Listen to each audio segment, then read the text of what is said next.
Hello, survivors. The new era is upon us. Are you looking for a place to get the hang of the wonderful new world? You've come to the right place. Here, in the garage, you can learn a lot on surviving in the wastes. Advice, analysis, winning tactics, all you need to know, straight from the devs. It goes without saying, don't forget to like and subscribe if you like what you see. Our guys appreciate this very much. Buckle up, fellas. It's go time. A quick reminder about a special die giveaway. Do you want this beautiful and highly exclusive die for your brand new craft? When we have 75,000 subscribers on this channel, the garage owners will give a unique die to everyone entering the game. All you will need to do is literally launch Crossout. The time of the offer will be limited, but we will describe in detail how to get the prize. So, what are you waiting for? Survivors, Code Red, the day is upon us when the mysterious faction of Firestarters opens the gates of its garages and begins gathering volunteers who share their passion for fire and destruction. Firestarters is a second faction of the Kaganet. It's them who pass Khan's orders to crazy raiders and press for their carrying out. In order to get unconditional obedience, they need to scare even lunatics, which means being even more crazy and dangerous. Each Firestarter supports their own history, exactly like the shamans of the past, who created their own costumes. Many of them build an image on mystics and connections with the supernatural. However, others rely on power and atrocity alone. Members of the faction don't need to be first-class fighters. It's more important for them to look spectacular. This is why they use bright colors, unusual accessories, and loud noises. Firestarters, as lunatics, came from the west, overcoming the Red Cliffs. To control the troops, they need to move a lot. This is why their rides are crafted with both speed and long journeys in mind. One can only fully understand Firestarters' ideology once they walk in their shoes. In order for you to test the upcoming changes, we're getting a special event ready. All players will soon get a mission called Flame Base, where you can win unique ladders. This mission is the only way to get the precious item. It's not sold on the market. Remember the Firestarter Master, who we talked about in the last episode? He eagerly barters these frippery for the Waste's first ever parts of his faction. Don't linger. After the event ends, all the ladders will be withdrawn with no compensation, while the parts stay with you. The appearance of any faction usually comes with the release of the corresponding set, and this time is no exception. Apart from cash and increasing the parts limit, the new Firestarter set includes Wildfire Ride on Screws, 2 rare Aquabus shotguns, an epic Cerberus cabin, and early access to some of the Firestarter's constructional parts, a can of legendary Fire Salamander dye, a unique Capricorn sticker, Red Hot Portrait.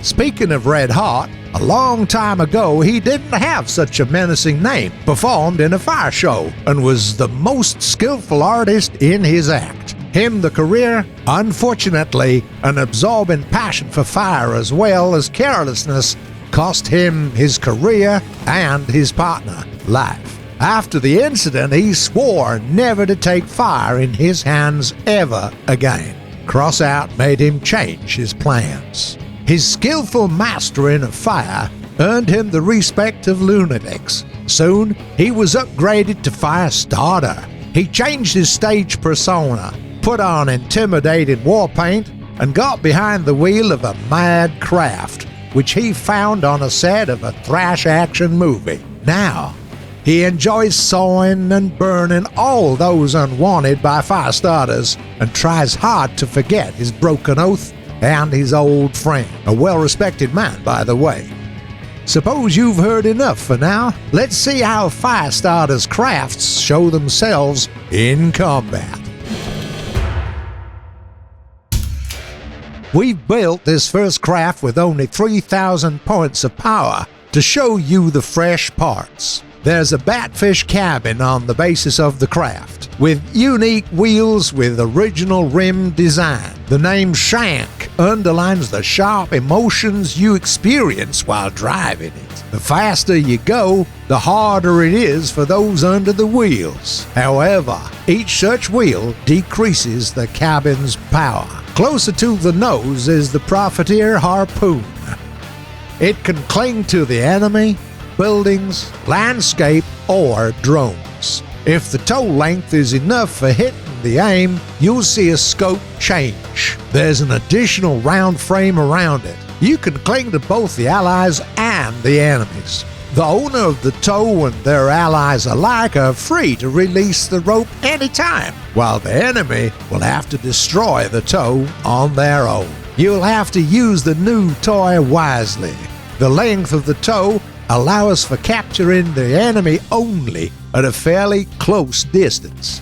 You'll have to account for the weight and the size of the victim craft. In most cases, you won't be able to drag the foe around the combat field. For example, lassoing a big craft with a light one means a serious risk of turning upside down. Theoretically, you can succor your unlucky allies from hot spots with the help of a harpoon. However, in practice, this creates grave risks. You endanger your ride, while the saved one won't be of much help anyway, even in the most optimistic scenario. The toe has proved itself good against drones and hovercrafts. The first because completely ineffective, while the second quickly loses its center of gravity. These are only a few possible situations, and we wouldn't want to lay all the cards on the table, not to deprive the players of the joy of independent discoveries. But we strongly advise on not using the device mindlessly. It's more suitable for experienced players with concise tactics.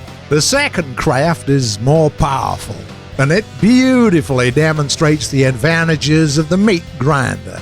It's a special screw which can move transport. Magic? Oh, come on. We've been told that this has long ago already been contrived by some guy named Archimedes. Yeah, the speed could have been higher, but you can strafe, moving parallel to the enemy to the right and to the left with no need to turn. Easily. The cabin of this engineering miracle is a match for everything else here, i.e., unusual.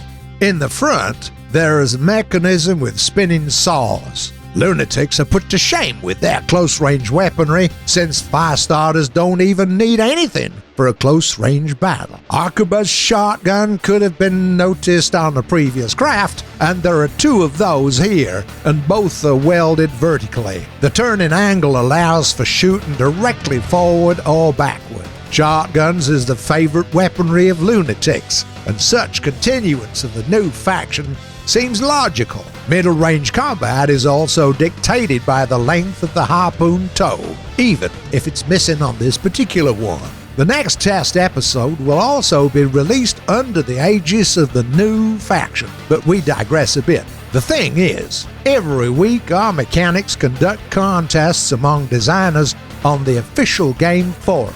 The link is right in the description of the video. So, quite recently we've finished one of the biggest creative competitions. Soon we'll update faction drafts, making it more concurrent. Hence, survivors had an opportunity to eternalize their ride, making it part of one of the game's factions. This craft could have been a heavy armored one, like the one of the Scavengers, a hovering scientific ship of Dawn Children, or a light but extremely dangerous buggy of Lunatics. We've received lots of works, more than 3,500 to be exact. Can you imagine? To thank you for such a warm response, we're giving every participant a special sticker. You can already see the winners on the website. and we're here to encourage those who didn't manage to get there. Most of those drafts presented for the competition will serve for another beautiful, yet so far, secret goal. So, there is still a great chance of seeing your creation in the game in the foreseeable future. By the way, check the forum more often. Not only the contests are frequent there, but the discussions are very much entertaining. In the end, you need a place to pass the time waiting for a new episode. Why doesn't Eric Style wear a mask? Eric Style, as all other Brotherhood members, knows that Crossout happened not because of a virus. Hence, the mask is useless. Karakurt cabin has no lights and no windshield. How does the driver see what happens around? The cabin has visors and cameras which help navigate the terrain. More and more multiplayer games introduce a new Battle Royale mode with 100 players fighting to the last survivor. Will such mode be introduced in Crossout? The number of fighting players is limited due to the technical capabilities. However, you can already use the existing Bedlam mode, which gives you lots of freedom of action. Well, that's it for today, survivors. Fight, train, design, and trade. See you in a week right here in the garage. Tell your friends about the show if you like it, and leave your comments. We're always ready to hear you out. Be seeing ya.